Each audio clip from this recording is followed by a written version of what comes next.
Selamat malam semuanya, nama saya Salbata Putra Rahab dengan NIM 1903932. Saya dari Prodi Pendidikan Sosiologi kelas 3B, FPIPS, Universitas Pendidikan Indonesia. Malam hari ini saya akan menyampaikan UTS dari mata kuliah Sosiologi Komunikasi yang diampu oleh Prof. Karim dengan judul Praktik Komunikasi Efektif dalam media sosial, dalam media digital. Yang pertama, untuk masuk ke praktiknya, saya rasa saya perlu menjelaskan dulu apa kaidah atau ya istilahnya patokan yang mesti diikuti untuk mencapai komunikasi yang bisa dibilang efektif tadi. Yang pertama yang pertama adalah komunikator menghargai setiap individu, orang maupun kelompok yang dijadikan sasaran komunikasi.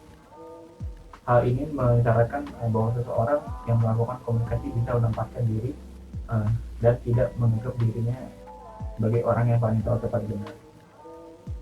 Ibaratnya menempatkan diri sebagai orang yang benar. Kedua adalah komunikator harus mampu menempatkan diri pada situasi atau kondisi yang dihadapi orang lain. Setiap orang yang melakukan komunikasi harus mampu mendengarkan dan siap menerima masukan dan menerimanya dengan sikap yang positif. Hal ini sulit dilakukan manakala orang tersebut tidak dapat atau tidak siap menerima kritik. Tetapi kemampuan untuk menerima maupun masukan dengan sikap baik akan membawa pengaruh positif pada setiap orang. Maksudnya itu adalah nggak semua orang bisa menerima kritik, nggak semua orang bisa siap atau ya siap menerima kritik. Bahkan mungkin beberapa orang menganggap kritik itu sebagai hinaan. Jadi seorang komunikator yang berusaha mengkomunikasikan ini perlu menempatkan diri pada situasi dan kondisi yang ada orang lain. Jadi perlu bersikap netral tapi dalam konteks situasi dan kondisi. Yang ketiga adalah pesan oleh penerima pesan dan dapat didengarkan dengan baik. Maksudnya itu berkaitan dengan media yang digunakan. Seringkali orang melakukan komunikasi dengan individu maupun kelompok, tetapi pesan tidak dapat dipahami karena media atau alat yang digunakan tidak mendukung. Misalnya telepon yang putus sinyal atau jaringan yang tidak baik gitu. Contohnya kalau di sekarang kita bisa lihat pada Zoom ya, di Zoom meeting ya kelas gitu, kadang kalau presentasi atau menyampaikan atau juga kadang biasanya sinyalnya putus-putus, suara putus-putus, jadi kita nggak bisa nangkap pendidikan pelajaran yang baik gitu. Ya saya rasa itu bisa jadi kendalanya juga, atau tidak sesuai medianya. Misalnya contoh misalnya maaf ini cuma ketika kita berkomunikasi terhadap orang yang bisa dibilang tuna yang nggak bisa dengerin, kan mereka perlu menggunakan apa sih bahasa isyarat sama kita ngomong gitu, kita mungkin teriak karena kita kehilangan mereka nggak dengar. Ya saya rasa itu satu contoh media yang digunakan itu salah gitu. Harus kita menggunakan media yang tadi bahasa isyarat. Terus yang keempat, kejelasan pesan sehingga tidak menimbulkan motivasi. Maksudnya ya kita jelas ya, apa sih rangkaian bahasanya, rangkaian kata yang kita menceritakan itu jelas, tidak mengandung bias atau rancu jadi bilang kali ini apa pesan yang kita bisa sampaikan. Jelas to the point, jadi nggak bisa menimbulkan persepsi lain atau multi persepsi tadi gitu. Dan uh, uh, uh,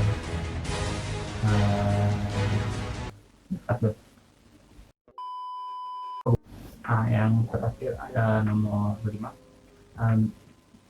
Ini berkaitan dengan sikap rendah hati atau mau mendengarkan orang lain. Menurut saya ini yang paling penting karena ini krusial ya, karena berkaitan dengan karakter dari sikap individu masing-masing gitu, baik pemberi ataupun penerima pesan. Karena ya ini menurut saya topik yang nggak perlu dijelaskan lagi gitu, dengan sikap rendah hati dan mau mendengarkan orang lain gitu, komunikasi yang mungkin tadinya bisa dibilang tidak efektif pun kita mengerti gitu maksudnya. Itu yang terakhir nomor 5 ya, itu contoh kata ya. Praktik yang kita masuk ke praktik dari komunikasi efektif di media digital. Menurut saya ambil dari media sosial, dan saya ambil di ini iklan di media sosial. Menurut saya ini contoh yang paling bisa menginterpretasikan atau menjelaskan apa itu komunikasi efektif di media digital. Untuk menjelaskan, kita masuk ke media sosial dulu. Media sosial itu sejatinya tuh media untuk bersosialisasi atau berinteraksi gitu. Dan isinya tuh biasanya konten yang di media sosial tuh berusaha untuk menarik orang gitu untuk menggunakan media sosial tersebut. Nah, habis itu nanti diisi informasi mengenai iklan dan produk segala macam untuk mengembangkan media sosial bisa terus hidup. Dan hal ini akhirnya akan menarik pelaku usaha untuk menjadikan media sosial sebagai media promosi andalan dengan ditopang website atau blog perusahaan yang dapat menampilkan profil perusahaan secara lengkap. Bahkan tidak jarang pelaku usaha sendiri memiliki media sosial sendiri, namun kadang susah untuk eksis di persaingan. Sebagai situs jejaring, media sosial memiliki peran penting dalam pemasaran. Kenapa? Ini disebabkan oleh media sosial yang memainkan peran sebagai media komunikasi. Komunikasi merupakan upaya untuk menjadikan seluruh kegiatan pemasaran atau promosi perusahaan dapat menampilkan citra atau image yang dibutuhkan suatu perusahaan gitu, untuk mencapai konsistensi tersebut.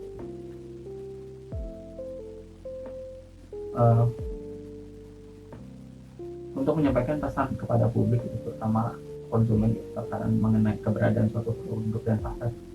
Konsep yang secara umum digunakan untuk menyampaikan pesan sering disebut sebagai promosi atau promosi mix, yaitu periklanan, promosi penjualan, atau penjualan pribadi atau selling. Media sosial terbukti dapat memegang peranan penting dalam integrate marketing communication atau ANC. Gitu. Media sosial mampu melakukan fungsi bauran promosi secara terpadu, gitu. Bahkan sampai proses transaksi. Media kadang banyak contoh ini, kalau contoh yang sampai transaksi ini banyak di Instagram ya, atau kadang di WA juga. Cuma kadang biasanya di Instagram itu di WA untuk transaksi lebih lanjutnya gitu.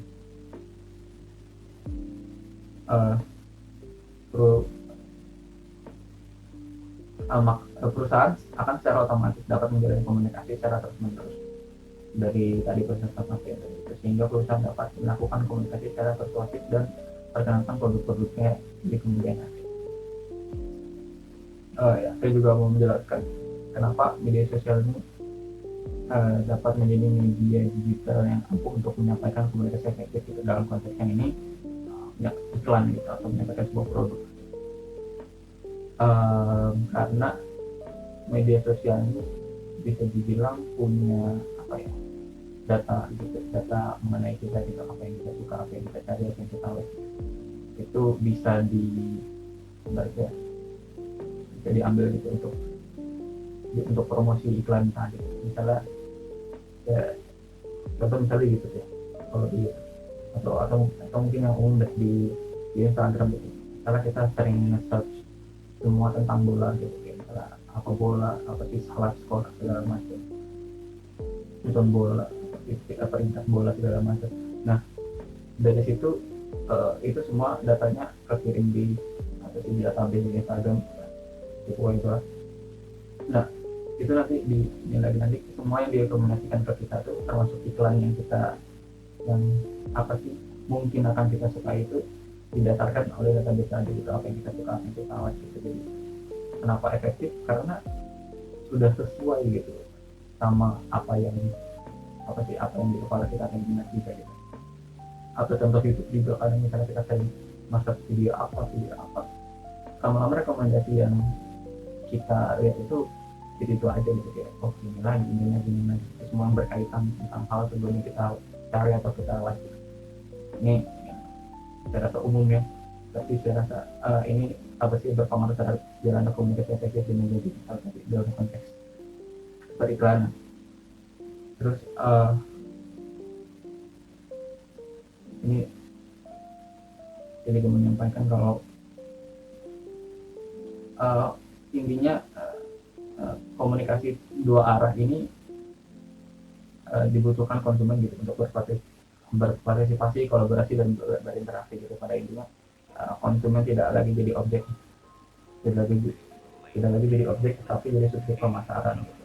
Beberapa praktek terbaik perusahaan yang telah berhasil memanfaatkan media sosial media dan melakukan survei jejak pendapatan dengan konsumen gitu. Yang tadi saya sampaikan, memberikan tautan layanan video, penawaran diskon, berinteraksi dengan konsumen dan digital marketing gitu. Tentunya hal ini memberikan efek viral marketing, loyalitas brand, word of mouth, and crowdsourcing. Sosial media mampu memfasilitasi masyarakat untuk memperoleh informasi terbaru, berpartisipasi, berinteraksi, dan berkolaborasi dengan perusahaan gitu secara online. Jadi media sosial ini mendukung gitu terjadinya komunikasi efektif terhadap perusahaan gitu, karena tadi kan kita lihat apa sih kaidah komunikasi tadi. Dan yang paling penting itu ada respon dua arah gitu, karena media sosial memungkinkan kita untuk membalas, mengasih respon segala macam, mengomen, men-like, men-dislike gitu kan. Jadi perusahaan sendiri selain punya database tadi, selain dibantu oleh sebar bubble dari media sosial tadi itu, mereka juga punya masukan tersendiri gitu dari konsumen atau calon konsumen mereka. Ini saya rasa sangat apple to apple gitu, kaidah yang tadi saya sampaikan sama praktiknya. Jadi menurut saya praktiknya itu, contoh praktik itu dalam media digital itu tadi iklan, dengan kita efektif itu menggunakan iklan segala macamnya. Ya itu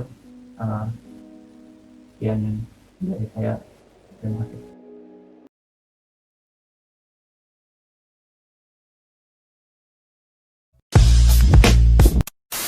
What we do here is go back. Oh,